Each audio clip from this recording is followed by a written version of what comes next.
رسول پاک صلی اللہ تعالیٰ علیہ وسلم نے پہرا بٹھا رکھا ہے، ایسے وقت میں یہ جملہ جا رہا ہے ایک صحابی کی طرف سے کہ لشکر اسلام کی تیاری چل رہی ہے تمہارے خلاف، ایسی مخبری کو بھی، ایسی خبر کو بھی، ایسے جملے کو بھی، ایسے عمل کو بھی اللہ کے رسول صلی اللہ تعالیٰ علیہ وسلم نے معاف فرما دیا۔ اس میں ہمارے لیے یہ پیغام ہے کہ اگر ہمارا کوئی مومن بھائی کسی ایسے معاملے میں پھنستا ہے جس سے آپ بدگمان ہو جاتے ہیں، آپ کو لگتا ہے اس نے میری مخبری کی ہے، آپ کو لگتا ہے کہ میرے خلاف اس نے کسی کو بھگایا ہے، آپ کو لگتا ہے کہ میرے خلاف اس نے کسی کا کام بھرا ہے، تو ایسے وقت میں آپ اس مومن بھائی سے صفائی کا موقع دیجیے۔ جب وہ صفائی دیتا ہے تو کم سے کم اس کی صفائی پر خود غور کر لیجیے، اپنے ذرائع سے تحقیق کر لیجیے کہ واقعی اپنی بات میں مخلص اور صحیح ہے کہ نہیں۔ اگر وہ درست ہے تو اسے معاف کیا جائے، اور اگر آپ نے یہ نیت کر لی ہے کہ یہ رسول اللہ کی سنت ہے تو آپ کو ایک طرف کے فتنے سے آپ کو بچاؤ ہو جائے گا، دوسری طرف سنت پر عمل کرنے کی نیکیاں مل جائیں گی۔ یہ پیغام تھا۔ تیسری چیز، ہمارے یہاں جمعے کی نماز کے بعد یہ ہے نا فَانْتَشِرُوا فِي الْأَرْضِ، رزق کی تلاش میں نکل جاؤ، لیکن ہم لوگ جمعے کی نماز کے بعد بھی انتشار فی الارض کے لیے نکل لیتے ہیں، فساد فی الارض کے لیے۔ ہم نے اس انتشار کو اپنے ہندوستانی معنی میں سمجھ لیا۔ انتشار فی الارض اس لیے ہے کہ اپنے بچوں کی پرورش کرنا ہے تو رزق کی تلاش میں نکل جاؤ، اس معنی میں انتشار ہے۔ اور ہم نے اپنے آپس میں انتشار کے لیے جمعہ پڑھا، نیت، سلام پھیرا، پھر شروع ہو گئی انتشار فساد فی الارض۔ اس چیز کو آپ سامنے رکھیے۔ 6 ہجری ہے اور غزوہ خندق، یہ غزوہ خیبر کا واقعہ ہے۔ غزوہ خیبر آپ کو معلوم ہے کہ یہود کے قبیلے سے یہ جنگ ہوئی تھی، اور اس وقت بھی رسول پاک صلی اللہ تعالیٰ علیہ وسلم نے 3 مقامات پہ پہرا بٹھا رکھا تھا۔ ایک تو اپنے حدود مدینہ میں، دوسرے قبیلے اوس اور خزرج جو ان کے حلیف تھے، قریب کے جو قبیلے تھے جن سے یہ معاہدہ ہوا تھا کہ تم ہماری مدد کرو گے ہم تمہاری مدد کریں گے، اور تیسرا قبیلہ تھا بنو سعد جو بہت دور تھا۔ اس قبیلے سے، بنو سعد کون سا قبیلہ تھا؟ حضرت حلیمہ سعدیہ کا قبیلہ۔ اس قبیلے سے بھی آپ کا معاہدہ تھا، اور وہ مکے کے قریب تھا اور مدینے کی شاہراہ پر تھا، تو وہاں بھی آپ نے پہرا بٹھا رکھا تھا۔ لیکن انہوں نے معاہدہ توڑ دیا، بنو سعد کے قبیلہ، انہوں نے معاہدہ توڑ دیا اور یہودیوں کے حق میں کفار قریش کو خبر دینے لگے، اور مسلمانوں کے خلاف جو لشکر کشی تھی اس میں وہ ساتھ دینے لگے۔ حضور صلی اللہ تعالیٰ علیہ وسلم نے اس موقع پر جب یہ خبر ملی کہ بنو سعد نے معاہدہ توڑ دیا ہے تو 100 نفری قافلہ، وفد یا لشکر دے کر حضرت علی کو بھیجا بنو سعد کی طرف، تاکہ وہ پہلے دریافت کریں کہ تم نے معاہدہ توڑا ہے اور تم یہودیوں کے خلاف قریش کو کسی طرح کی خبر دے رہے ہو۔ تو بات ثابت ہو گئی، انہوں نے کہا کہ ہم شاہراہ مدینہ پر ضرور ہیں، یا اہل مدینہ سے ہمارا معاہدہ ضرور ہوا ہے، لیکن ہمارے مفادات زیادہ وابستہ ہیں، زیادہ حاصل ہوں گے کفار قریش سے جو امور حج کے سارے معاملات دیکھتے ہیں، ان سے ہمارے معاملات اور مفادات حاصل ہوتے ہیں، اس لیے ہمارے معاہدے ان سے ہوں گے، آپ سے نہیں ہوں گے۔ اس طرح انہوں نے توڑ دیا۔ اس وقت اللہ کے رسول صلی اللہ تعالیٰ علیہ وسلم کے فرشتادہ حضرت علی رضی اللہ تعالیٰ عنہ شعبان کے مہینے میں وہاں جاتے ہیں، 100 لوگوں کی جمعیت ہے، 100 مومنوں کی جمعیت کے ساتھ وہاں تشریف لے جاتے ہیں، اور کیا حکم تھا رسول پاک کا؟ 100 کی جمعیت کے ساتھ جاؤ، ان کی جمعیت کو منتشر کر دیں۔ آپ کی جمعیت، رسول پاک صلی اللہ تعالیٰ علیہ وسلم کے جو الفاظ ہیں عربی میں سیرت ابن ہشام میں، اس میں یہی لکھا ہے، جمعیت جو مسلمانوں کی ہے 100 نفری، یہ کیوں گئی ہے؟ بنو سعد کی جمعیت کو توڑنے کے لیے، منتشر کرنے کے لیے۔ تو ہم کو مجتمع کیا جا رہا ہے، ہمیں اجتماعیت کا حکم دیا جا رہا ہے، ہمیں ایک ساتھ رہنے کا حکم دیا جا رہا ہے۔ کیوں؟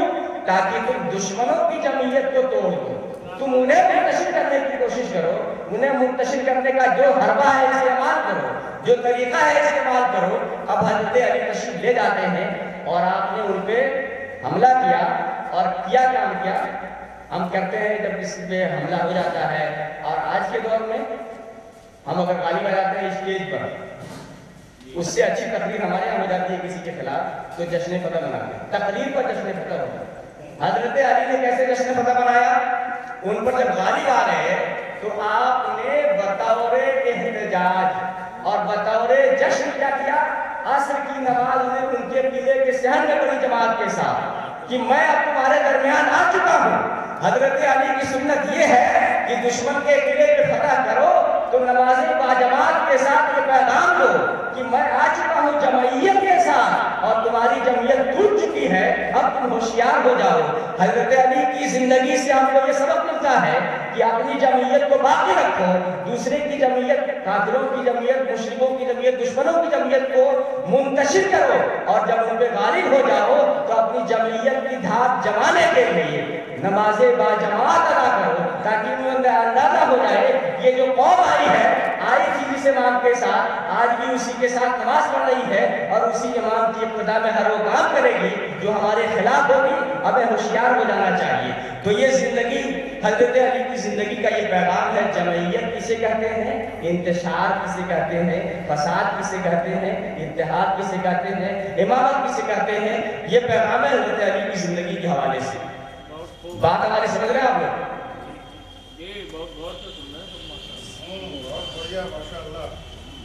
صلح حدیبیہ بہت اہم پیغام ہے.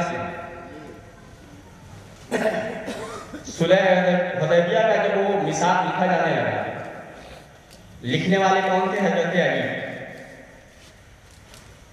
رسول پاک صلی اللہ تعالی علیہ وسلم نے لکھوایا, اس میں ایک لفظ تھا محمد رسول اللہ. تو ادھر کفار کی طرف سے جو وکیل تھے انہوں نے کہا کہ اگر آپ کو رسول اللہ مانتے تو یہ جھگڑا کیوں تھا, ہم تو آپ کو محمد ابن عبداللہ جانتے ہیں, تو یہ رسول اللہ کو ہٹائیے. رسول پاک صلی اللہ تعالیٰ علیہ وسلم نے حضرت علی کو حکم دیا کہ اس کو مٹا دیجیے. تو حضرت علی نے کیا فرمایا؟ خدا کی قسم میں کبھی نہیں کروں گا, میں کبھی نہیں مٹاؤں گا. تو آپ نے خود اپنے ہاتھوں سے مٹا دیا. خدا کی قسم میں کبھی نہیں مٹاؤں گا. مٹانے کا حکم کس نے دیا تھا؟ رسول پاک صلی اللہ علیہ وسلم نے. سردار دے رہا ہے, نبی دے رہا ہے, رسول دے رہا ہے, حکم کون دے رہا ہے؟ رسول پاک صلی اللہ تعالیٰ علیہ وسلم دے رہے ہیں, جن کا حکم ٹالا نہیں جا سکتا ہے. وہاں حضرت علی فرما رہے خدا کی قسم میں نہیں مٹاؤں گا. اب آپ نے حضرت علی کو ڈانٹا نہیں, خود اپنے ہاتھوں سے مٹا دیا. اس میں ہم چھوٹوں جو بدکتے ہیں نا, وہ چھوٹے جو بڑوں پہ انگلیاں اٹھاتے ہیں اور بڑے حضرات بھی جو چھوٹوں پر ایسی گردن دبوچ لیتے ہیں, ان کے لیے بھی یہ سبق ہے کہ رسول پاک صلی اللہ تعالیٰ علیہ وسلم نے حضرت علی کو ڈانٹا نہیں. ان کا جو منصب تھا حضرت رسول پاک صلی اللہ علیہ وسلم کا, محمد رسول اللہ تھے, لیکن جو معاہدہ لکھا جا رہا تھا دوسرا فریق رسول اللہ ماننے کو تیار نہیں تھا. آپ نے کہا مٹا دو. حضرت علی نے کہا میں ہرگز نہیں مٹاؤں گا. رسول پاک نے اپنے ہاتھوں سے مٹایا ہے تو یہ ان کا حق تھا, انہوں نے اس کو کیا. حضرت علی کا یہ حق نہیں تھا کہ رسول اللہ کے لکھے ہوئے کو مٹا دیں. تو رسول اللہ نے اپنے ہاتھوں سے مٹایا, حضرت علی نے نہیں مٹایا. اب یہاں پیغام کرو کے لیے ہمارے یہ ہے جو ہمارے ہاتھوں, جن کے ہاتھ ہمارے سروں پر ہونا چاہیے, جن کی حوصلہ افزائیاں ہمارے ساتھ ہونی چاہیے, جن کی پشت برائیاں ہمارے ساتھ ہونی چاہیے, وہ یہ دیکھیں کہ اپنا کام کر جائیں. اور بڑوں کا کام یہ ہے کہ خدا کی قسم جو بڑوں نے کہہ دیا وہی ہوگا. ہمارا اصل, ہمارا حوصلہ, ہماری تعلیم, ہمارا عقیدہ, ہماری عقیدت یہ ہونی چاہیے. لیکن اس میں بیلنس کیسے بنے گا؟ بیلنس یوں بنے گا کہ ہم لوگ حضرت علی رضی اللہ تعالیٰ عنہ کے اس عمل سے اپنی زندگی میں بیلنس یہ بنائیں گے کہ جو اپنا منصب ہے عقیدے کی حد تک, عقیدت اور عقیدت دو چیزیں, عقیدے کی حد تک کسی بھی طرح کا کوئی فیصلہ نہیں کریں گے چاہے وقت کا کوئی شخص حکم دے دے. ہمارا پیر حکم دے گا یا کوئی شخص حکم دے گا، اسلامی عقیدے میں ہیر پھیر کرنے کا مجھے کوئی حق نہیں ہے۔ ہم اپنے کسی بھی بڑے کو اگر مجھے اسلامی شریعت کے خلاف، اسلامی طریقت کے خلاف یا اسلامی دستور اور آئین کے خلاف کوئی ہمارا بڑا حکم دیتا ہے تو ہم وہاں کہہ سکتے ہیں خدا کی قسم ہرگز ہم ایسا نہیں کریں گے، اس لیے کہ آپ کا حکم یہ دستور اسلام کے خلاف ہے، اسلامی شریعت کے خلاف ہے۔ اس کا دوسرا مفہوم یہ ہے کہ نہیں؟ علماء کرام بتائیں۔ دوسرا حکم یہ ہے کہ بڑا کوئی حکم دے گا شریعت کے خلاف ہوگا تو ہم اسے نہیں کریں گے، لیکن اس کا مطلب یہ نہیں ہے کہ ہم اکڑ جائیں، وہ کام نہیں کریں گے جو شریعت کے خلاف ہے۔ بڑے کا عادت تو آج بھی رکھنا ہے، بڑے کا خیال تو اب بھی رکھنا پڑے گا، کیونکہ یہ تو رسول اللہ اور صحابہ کرام کی زندگی سے یہی ثابت ہوتا ہے، ہمیں یہی سبق ملتا ہے۔ اس میں دوسرا پہلو کیا ہے؟ صلح حدیبیہ میں رسول پاک صلی اللہ تعالیٰ علیہ وسلم نے اتنا بڑا فیصلہ لیا کہ اپنے ہاتھوں سے رسول اللہ کو مٹا دیا اور کہا بے شک میں محمد ابن عبداللہ ہوں، اور محمد ابن عبداللہ ہی رسول ہمارا عقیدہ۔ اس میں ہمیں یہ بیان کرنا ہے سبق، ہم نے جو سمجھا رسول پاک صلی اللہ تعالیٰ علیہ وسلم کی نظر جس مستقبل پر تھی اس پر حضرت علی کی نظر نہیں تھی۔ حضرت علی کی جو نظر تھی رسول پاک کے حساب سے محدود تھی۔ رسول پاک صلی اللہ تعالیٰ علیہ وسلم اسلام کا مستقبل دیکھ رہے تھے کہ اگر آج معاہدہ ہوتا ہے اور جنگ ٹل جاتی ہے، ایک دوسرے کے جو دور لوگ ہو گئے تلواریں کھینچ گئی ہیں، یہ تلواریں میان میں آ جائیں گی تو ہم آمنے سامنے قریب ہو کر بات کرنے کی کوشش کریں گے اور اپنی بات جو ہم دل میں رکھتے ہیں وہ دوسرے کے دل میں ڈالنے کی کوشش کریں گے۔ اس پہ نظر تھی رسول پاک صلی اللہ تعالیٰ علیہ وسلم کی، اس لیے آپ نے رسول اللہ کو اس موقع پر مٹا دیا، اس موقع پر مٹا دیا، معاہدہ طے ہو گیا۔ آپ سبھی جانتے ہیں کہ صلح حدیبیہ کے بعد فتح مکہ تک کا جو زمانہ ہے، جتنا اس میں اسلام پھیلا ہے، جتنی زیادہ تعداد میں لوگ مسلمان ہوئے ہیں کبھی نہیں ہوئے، اور اسی لیے 10,000 کا مجمع تھا، قافلہ تھا جو فتح مکہ کے لشکر میں شامل تھا، یہ اسی صلح حدیبیہ کی برکت ہے۔ تو صلح حدیبیہ کے اس میں یہ پیغام ہے کہ ہمارے جب بڑے کوئی فیصلہ لیتے ہیں تو کوئی نہ کوئی مستقبل پہ نظر ہوتی ہے، پکی پکائے آم ہوتے ہیں، اگر میں نے کہا تھا اس میں ریئیکشن نہیں ہوتا ہے، جو پیڑ کا پکا آم ہوتا ہے گرتا ہے اس کو کھائیے پیٹ خراب نہیں ہوتا ہے، تو ہمارے جو بڑے ہوتے ہیں پکے پکائے آم ہوتے ہیں اس کو کھانے سے پیٹ خراب نہیں ہوتا ہے، ان کی نظر دور ہوتی ہے۔ جیسے آج سوشل میڈیا پہ چل رہا ہے کہ بابری مسجد کی زمین کو دوسری جگہ منتقل کیا جا سکتا ہے، یہ بات صحیح ہو سکتی ہے، لیکن ہندوستان کے تناظر میں یہ صحیح نہیں ہے۔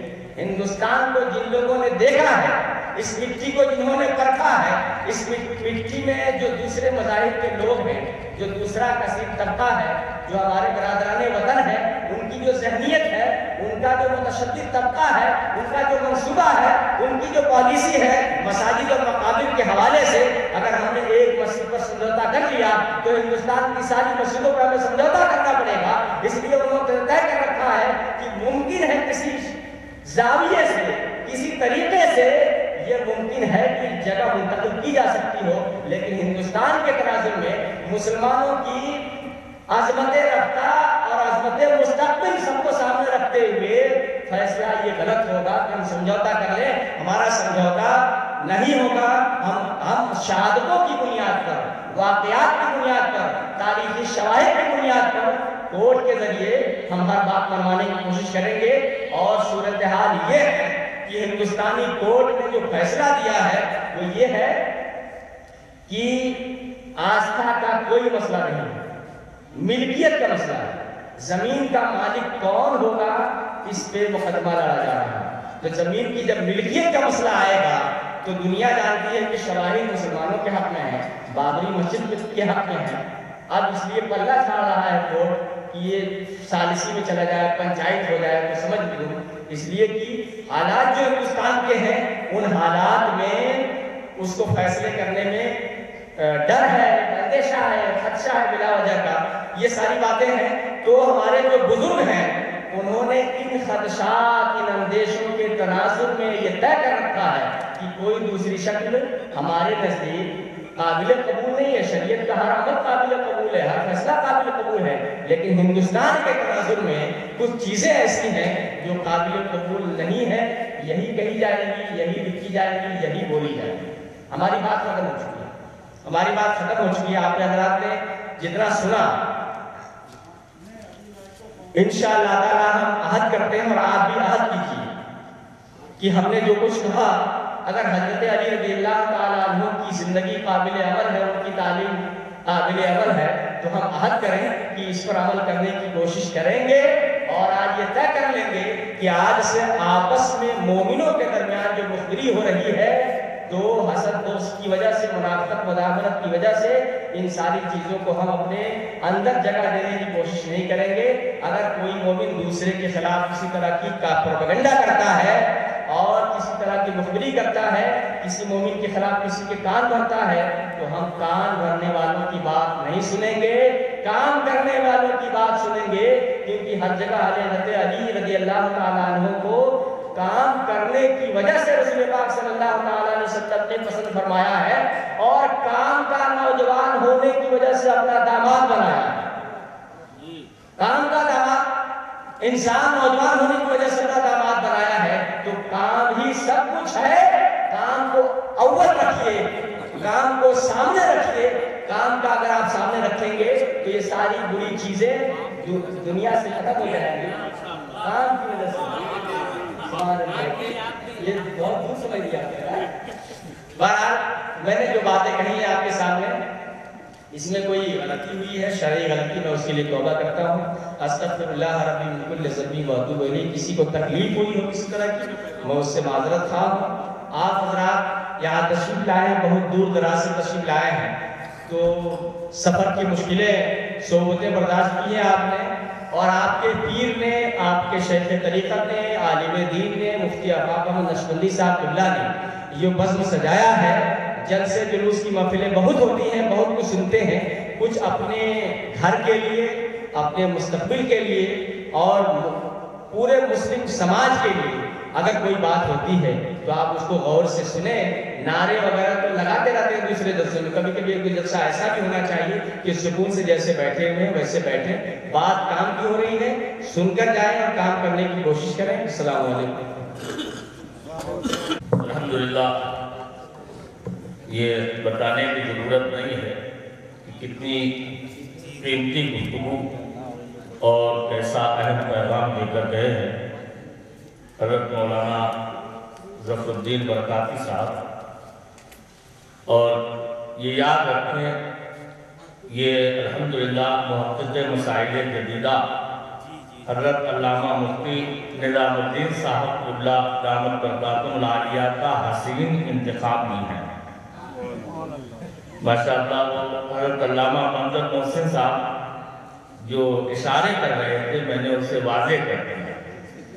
بہرحال وقت زیادہ ہو رہا ہے، چند منٹ ابھی باقی ہے. ہمارے الحمدللہ بڑے عظیم قلمکار اور فکر و فن کے مالک کے حضرات تشریف فرما ہے. اس نشست اور اس محفل کی صدارت الحمدللہ حضرت ڈاکٹر عبدالسلام جیلانی صاحب قبلہ پروفیسر شعبہ تاریخ مسلم یونیورسٹی علی گڑھ فرما رہے ہیں. بس چند منٹ کے بعد انشاءاللہ یہ محفل ختم ہو جائے گی. آپ حضرات تشریف رکھیں اور اس کے بعد میں نماز ظہر ادا فرما کے کھانا وغیرہ تناول فرمائیں اور یہیں پر آپ حضرات رہیں. یہ حضرات تھوڑی دیر کے لیے جہاں ایک بڑے مجلس کے یہاں ان حضرات کی خصوصی دعوت ہے، یہ صرف مقالہ نگار حضرات کے علماء وہاں تشریف لے جائیں گے.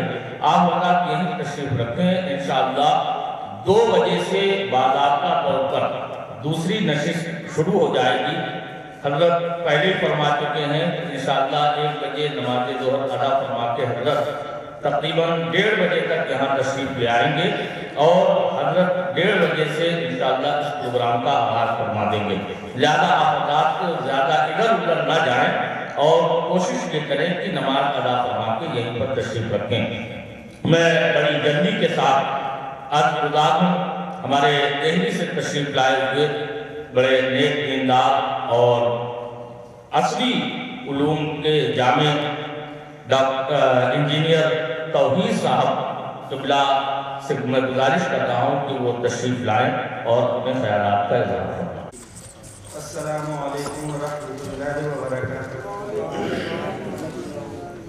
الحمدللہ رب العالمین والصلاة والسلام علی سید المرسلین، اما بعد فاعوذ باللہ من الشیطان الرجیم، بسم اللہ الرحمن الرحیم۔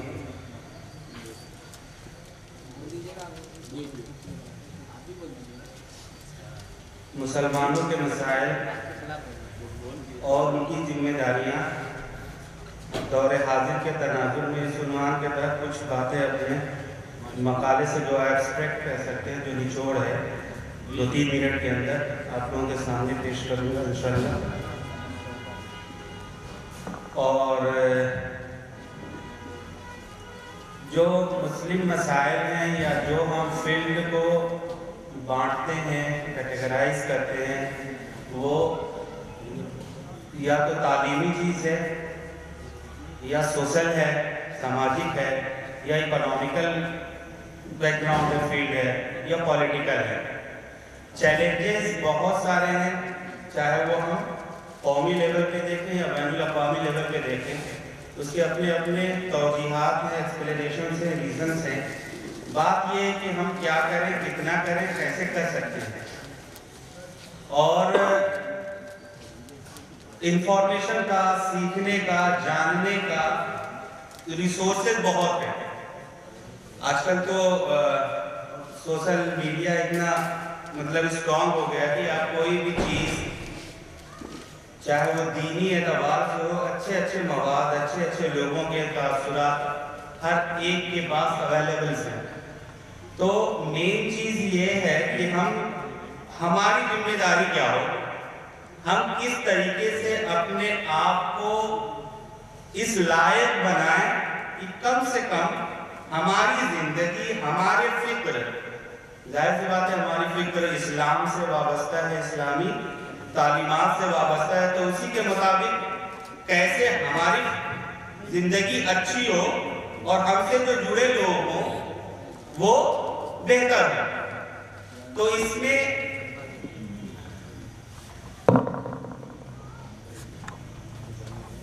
تو تھوڑا سا خاموشی سے سن لیں تھوڑی دیر، بات کرنے سے ذہن تھوڑا ادھر ادھر ہوتا ہے۔ اور تو یہ ہے کہ یہ جو میں نے کیٹیگریز بتائی ہے، اس میں ہم کہاں کس لیول پہ فٹ ہوتے ہیں اور ہمارا کیا پارٹیسپیشن یا رول ہو سکتا ہے، اس کا ہمیں ضرور انٹروسپیکشن کرنا چاہیے، سمجھنا چاہیے اور اس میں اپنا رول پلے کرنا چاہیے۔ آج کے دور میں اگر ہم دیکھیں تو چاہے دعوت و تبلیغ کا کام ہو، چاہے کسی مشن کو لے کے چلنے کا کام ہو، چاہے وہ کوئی تعلیمی کام ہو، کسی ایک آدمی یا کسی ایک فرد کے اوپر نہیں ہے۔ اور اگر ہوتا ہے تو ہم 10 سال 15 سال 20 سال پہلے کے اگر تاریخ دیکھ لیں، لمبا نہ دیکھیں، تو سمجھ میں آئے گا کہ فرد گیا اور وہ مشن ختم ہو جاتی ہے۔ تو ایک سسٹم بنانے کی ضرورت ہے۔ اس طریقے کے سیمینار جو ہوتے ہیں، اس سیمینار سے جو بھی ایکسٹریکٹ لیے جاتے ہیں، جو بھی عمل درآمد کرنے ہیں، اس کا میں گزارش یہاں پہ یہ بھی پیش کروں گا کہ آئندہ جو سیمینار ہو رہا ہے، وہ جو چیزیں ڈسکس کی گئی ہیں یا جو چیز بنی ہے، اس سے ہم کہاں تک آگے پہنچے ہیں۔ تو ایک سسٹم بنانے کی ضرورت ہے اور لوگوں کی شمولیت اس میں ہو۔ اور جیسے تعلیمی میدان میں ہے، آپ دیکھیں گے تو بہت سارے چیلنجز ہیں۔ میں جامعہ اسلامیہ میں ابھی وزٹنگ فیکلٹی کے طور پہ کام کرتا ہوں۔ وہاں پہ ایک صاحب، ایک نان مسلم تھے، MP سنگھ نام ہے ان کا، ان سے ایک جماعت کے ایک صاحب نے کہا نماز کے وقت، ارے یار کب تک ایسی گھومو گے، آؤ میرے ساتھ نماز پڑھنے چلو۔ اس بندے نے، حالانکہ بہت زیادہ وہ انٹلیکچوئل بھی نہیں ہے، اس بندے نے ایسا جواب دیا کہ ان کو اسلام سے اس پر تشفی کرنا مشکل ہو گیا۔ اس نے کہا کہ بھائی تم بڑی مشکل سے وقت نکال کے 5 منٹ کے لیے نیت باندھتے ہو، جو میں 24/7 ہمیشہ اپنے پیدا کرنے والے سے جڑا رہتا ہے. میری لیے 24/7 والی ہے، آپ کی 5 منٹ والی ہے. تو اگر اسے ہم اسلام کے تصوف سے دیکھیں اور تصوف اور اسلام کا جو اللہ ہمیں دیکھ رہا ہے، ہمارے اعمال کو دیکھ رہا ہے، ہماری چیزوں کو دیکھ رہا ہے، اس بندے نے خود کہا کہ میں یہ اپنی بات نہیں کی، میں اسلام کو تھوڑا پڑھا ہے، میں نے اسلام کے روح سے ان کو جواب دیا ہے اور یہ مطلب ہمیں سیٹسفائی نہیں کرتا.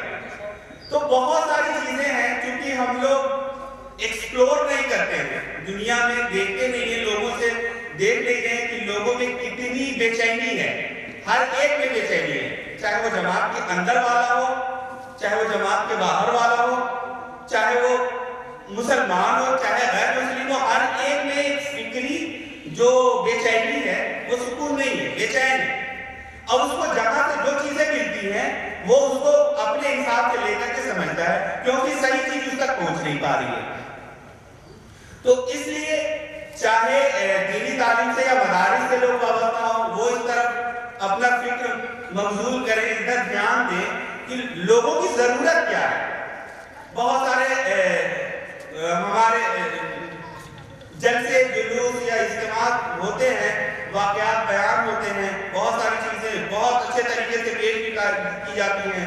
بندے جو سامنے سن رہے ہوتے ہیں وہ بھی بڑے جوش میں ہوتے ہیں، لیکن صبح ہوتے ہی اس کا بہت زیادہ فائدہ نظر نہیں آتا. تو مین چیز یہ ہے کہ ہم سب کو کوشش کریں کہ وہ اپنے وجود سے کچھ اچھا کام کریں، اپنے گھر والے کو کلمہ شہادت کی صحیح مفہوم تو بتانے کے لائق بن جائے، تبھی تو مسلمان ہے وہ. تو کم سے کم ہر ایک کو دائی بنائے. مقصد یہ ہے کہ کوئی پیاسا نہ رہے، پانی سب تک پہنچے. اب ظاہر سی بات ہے کہ جو اچھا جانتا ہے، مشروب اگر اس کے پاس شربت ہے، اس میں دودھ ملا ہوا ہے، کسی بڑے عالم کے پاس جائیں گے تو اس کا بھی مقصد پیاس بجھانا ہے، لیکن اس سے غذائیت بھی مل رہی ہے. کسی نے شربت پلایا، صرف نمک اور چینی ڈالا، اس سے بھی پیاس بجھ رہا، لیکن اس کا الگ حساب ہے، لیکن پیاس اس سے بھی بجھ رہی ہے. کسی کے پاس صرف پانی ہے، وہ پانی پلا دے گا. تو مزاج یہ دینا یا دینے کی طرف کوشش ہمیں کرنی چاہیے کہ ہم دائی پیدا کریں جو جس لیول کا ہے. مجھے یہ بات سمجھ میں آ رہی ہے کہ اگر ایک کسان بھی کچھ نہیں جانتا، اگر اس کو کاشتکاری کے بعد جو غلہ نکل رہا ہے وہ حلال کا غلہ نکلے، صرف اس بات پہ فوکس کر لے تو 10 لوگ صرف اس لیے اس کا غلہ خریدیں گے کہ وہ غلہ حلال کی وجہ سے بن رہا ہے. تو مین چیز یہ ہے کہ جو کام کر رہا اس کی چیزوں کو اس کو احساس کرایا جائے. ہم یہ زیادہ تر لوگ اس بندے کی ضرورت کے حساب سے بات نہ کر کے اپنے علم کے حساب سے بات کر رہے ہیں تو بات سمجھ میں نہیں آتی. میں انجینئرنگ فیلڈ کا ہوں، مجھے بہت زیادہ چیزیں نہیں معلوم ہیں. اگر میں انجینئرنگ یہاں پہ پڑھانے لگوں تو ظاہر بات ہے کوئی فائدہ ہے نہیں. تو مین چیز ہے ذہن بنانے والا. اگر میں ذہن بناتا ہوں، اگر ذہن بن جاتا ہے تو ہر ایک لائق ہے. ایک گفتگو میں ٹاڈ ہینری کر کے ایک رائٹر ہے، ٹاڈ ہینری نے ایک بک لکھی ہے. وہ بک کیسے لکھ دی؟ وہ ایک میٹنگ میں بیٹھا ہوا تھا اور اس نے پوچھا میٹنگ میں جو بھی لوگ شامل تھے کہ بھائی یہ بتاؤ دنیا میں سب سے قیمتی جگہ کون سی ہے؟ کوئی کہہ رہا کہ گلف کے جو آئلز ہیں، ریزرو آئل، وہ بہت قیمتی ہیں. کوئی کہہ رہا افریقنس جو مائنز ہیں، گولڈن مائنز جہاں پہ سونے جواہرات وغیرہ نکلتے ہیں، وہ سب سے قیمتی ہے. خیر سبھی لوگوں نے اپنی اپنی چیزیں بتائی. اس نے کہا کہ آپ لوگ آؤٹ آف ٹریک ہو، آپ راستے کہیں نہیں ہو، سوچ ہی نہیں پا رہے. اس نے یہ کہا کہ یہ جو قبرستان ہے نا، یہ قبرستان سب سے قیمتی جگہ ہے. اور کیوں قیمتی جگہ ہے؟ کہ اس میں ایسے ایسے لوگ سوئے ہیں جن کے دماغ اور آئیڈیاز ایسے تھے کہ وہ دنیا میں اگر صحیح طریقے سے استعمال ہو گئے ہوتے تو دنیا اور بھی بہتر ہو سکتی تھی، پاسبلٹیز تھی.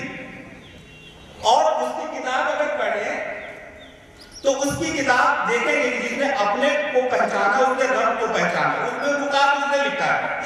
یہ تعلیمات کس کے ہیں؟ اسلام کے تعلیمات. لکھا کس نے؟ کسی غیر مسلم، ٹاڈ ہینری نے لکھا ہے. اس کے جو بھی پوائنٹس ہیں وہ سب پوائنٹس اسلام سے لیے گئے جو مجھے سمجھ میں آیا میری کم فہمی کے حساب سے. اس نے کہا کہ وہ قیمتی کیسے بھائی؟ آپ آگے دیکھ لیں پہلے حکمت گلی گلی میں تھی, حکیم صاحب ہوا کرتے تھے, آج یہ تو کئی شہر میں بھی نہیں ملے گا. کیوں؟ کیونکہ وہ جو سیکھتے تھے وہ جانتے تھے, جو نسخہ جانتے تھے انہوں نے لوگوں تک نہیں پہنچایا. انہیں علم کو, اپنی آئیڈیاز کو, اپنی صلاحیت کو لوگوں تک نہیں پہنچایا. ہوا کیا؟ چلے گئے, ختم. تو ہمارے خاص کر کے ہمارے قوم میں, مسلم قوم میں یہ فکر شخصیات کے بنیاد پہ زیادہ ہے اور وہیں تک محدود رہی ہے. ایک سسٹم نہیں بن رہا.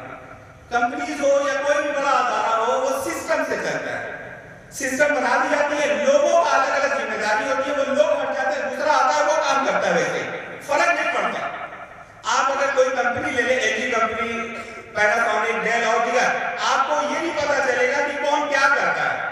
کمپنی کا نام, سسٹم کا نام. تو ہم ایک امت ہے, ہمارے پاس ایک نظام حیات ہے جو ہر فیلڈ میں رہنمائی کرتا ہے. اب جو فیلڈ میں ہے وہ اپنی رہنمائی کیسے کرے اس کا احساس ہم کرانے میں کہیں نہ کہیں فیل ہو رہے. اس بندے نے اس میٹنگ سے 2 لفظ لکھا, اپنے آفس میں لکھ دیا, ڈائی ایمپٹی, مرو خالی ہو کر کے. کیا بات ہے. اور اس 2 پوائنٹ کے اوپر اس نے فکر کیا اور اتنی موٹی کتاب لکھ دی. اب اس میں میں نے کہا کہ اس کتاب میں جو بھی نکات ہیں, جو بھی پوائنٹس ہیں, وہ زیادہ اسلام, ہمیں لگتا ہے کہ ہم اسلام کی تعلیمات پڑھ رہے ہیں. اور اس نے ایسا موٹیویٹ کیا ہے لوگوں کو, ایسا موٹیویٹ کیا ہے کہ آپ کے پاس زندگی کاؤنٹڈ ہے. بھائی اسلامی تو یہ کہتا ہے کچھ کر لو, توبہ کر لو, اپنے اعمال کو دیکھ لو, آپ کے پاس وقت لمیٹڈ ہے. یہ سب چیزیں اس میں انہوں نے بیان کیا. تو ڈائی ایمپٹی کا مطلب ہے کہ جو آپ کر سکتے ہیں. آپ اگر کسان ہیں, آپ دیکھیں کہ ہماری ذمہ داری کیا ہے اسلام کے پوائنٹ آف ویو سے. آپ اگر تاجر ہیں, اور یقین جانیے مسلمان جو ہوتا ہے نا, وہ لوگ تو سمجھتے ہیں کہ اگر میں ایسے کرنے لگوں گا تو نقصان ہو جائے گا, میں یہ کام کرنے لگوں گا تجارت میں تو نقصان ہو جائے گا. بھائی دنیا مرتی اس لیے کہ اسے جینا ہے. مسلمان کا تو بیسک یہ ہے کہ وہ کوشش اس لیے کرتا ہے کہ اسے مرنا ہے. آپ کی کوشش تو مرنے کے لیے ہوتی ہے, لوگوں کی کوشش جینے کے لیے ہوتی ہے. تو آپ اس کی فکر کیوں کرتے ہو؟ کہیں نہ کہیں کچھ نہ کچھ مطلب کمی ہے, اس کمی کو دیکھنا. اور یقین جانے کہ اگر ویسے آدمی کرتا ہے تو کچھ دل تو سیٹسفائی رہتا ہی رہتا ہے, خود تو مطمئن رہتا ہی رہتا ہے. مالی اعتبار سے, سماجی اعتبار سے کچھ چیزیں حاصل ہو یا نہ ہو, مطمئن رہتا ہے. ایک اور ایگزامپل دے دوں کہ کیسے مطمئن رہتا ہے. ایک آدمی کا نام ہے, آج کل وہ آچاریہ بنے ہوئے ہیں, آچاریہ پرشانت. یہ پرشانت صاحب کانپور کے رہنے والے ہیں. انہوں نے آئی آئی ٹی کوالیفائی کیا. آئی آئی ٹی ٹیکنیکل نالج میں ٹاپ کمپٹیشن میں کوالیفائی کر لیا. 4 سال انجینئرنگ پڑھائی کری. آئی ایم ہندوستان کا ٹاپ مینجمنٹ کمپٹیشن ہے, آئی ایم احمد آباد سے مینجمنٹ کیا. U P S C I A S کا ایگزام جو ہوتا ہے, سول سروسز ایگزام, جس میں آئی ایس کوالیفائی کر کے لوگ بنتے ہیں, وہ بھی کوالیفائی کر لیا. سب چھوڑ دیا. کیوں چھوڑ دیا؟ اس لیے کہ ہمیں زندگی کا مقصد اس میں سمجھ میں نہیں آیا. ہمارا پیدا ہونے کا مقصد کچھ اور ہے. میں اس چیز کی تلاش میں ہوں. یہ میری ایک یاترا تھی, ایک میری جرنی تھی. میں اس جرنی میں یہ سب چیزیں کر گیا, لیکن ہمیں مقصد یہ نہیں ہے. اس نے یہ سب دیکھا اور چھوڑ دیا. میں ان کو کوٹ کرنا, بتانا مقصد یہ ہے کہ دنیا پیاسی ہے, دنیا سکون چاہتی ہے یہاں بھی. اور اگر آپ اچھے سے اگر بتا سکے تو وہاں کا بھی بتا سکتے ہیں لوگوں کو. تو پیاسی ہے, اس پیاس کو سمجھیں. اور آپ کے پاس جو بھی ہو, جو بھی مشروب ہو, وہ مشروب حضور نے جو وعدہ کیا ہے کوثر کی شکل میں وہ, یا آپ کے پاس یہ جمنا یا گنگا کا پانی, یا کسی کے پاس چائے, کچھ بھی مشروب پیاس بجھائیں لوگوں کی جو تشنگی ہے, جو عوام کی, ان کی پیاس بجھانے کی اپنی طریقے سے کیا کر سکتے ہیں وہ کوشش کریں. اور سب دائی بنے, سب دعوت دیں, اپنے کردار سے, اپنے فکر سے, فکر کو دکھائیں.